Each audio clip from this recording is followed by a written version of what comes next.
Hey everybody, it's Jason Blaha here, and today I want to talk to you guys about why I like dips and maybe who shouldn't do dips. Now, I like dips. They're one of my favorite exercises, and it's not because I enjoy doing them. They're not particularly comfortable. It's because they're a very effective exercise. Dips are a closed chain exercise for the pectorals, anterior deltoids, and triceps.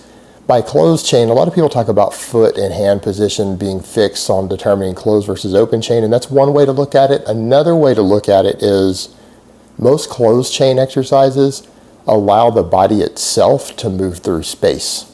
You are pressing your body against usually a fixed plane of some type, whether it's the floor or bars such as on a chin-up or a dip or a pull-up or something like that, but your body has the ability to move through space with resistance. And one of the advantages that gives you is that it allows for a lot more stabilizers to come into play. It allows you to train your body to be more athletic because more muscle groups come into play.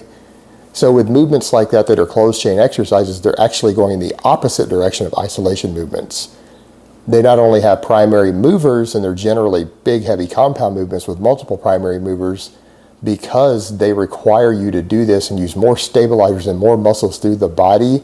They make it more difficult to isolate various muscle groups or focus on them than exercises that are more open chain. And that actually has tremendous advantages for athletic performance and possibly for overall muscular development. But that's a whole nother topic.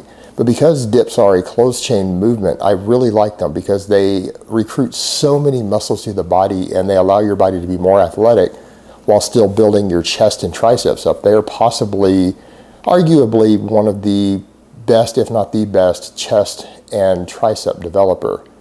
Again, depending on which expert you ask. And they have the advantage of, again, allowing you to add weight. There's various ways to add weight. There's ways to do different variations of the exercise depending upon your individual needs, because you can adjust the angle at which you do the exercise. For some people, you can adjust the depth. It's a very diverse exercise. Now, the downside to dips, even as wonderful as they are, some people are not structurally built to do dips. A lot of people get pain in the middle of their chest and their sternum area from doing dips. And if that's you and you can't adjust the position, how much forward lean you have, how deep you go on them without that problem going away over time, you're going to need to go either very light on them and not add weight, or you're going to need to discontinue the exercise, because what ends up happening, people who get that sternum pain, quite a few people have actually fractured or cracked their sternum doing weighted dips who just aren't structurally built for them. And it's something you need to be aware of. So as much as I might advocate dips, I oftentimes don't always put them in some of my cookie cutter programs, although I would love to, because some people simply cannot perform them with resistance, added resistance over time, safely without risk of injury.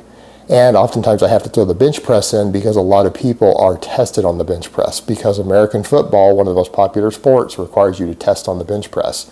A lot of guys powerlift, it requires you to do the bench press.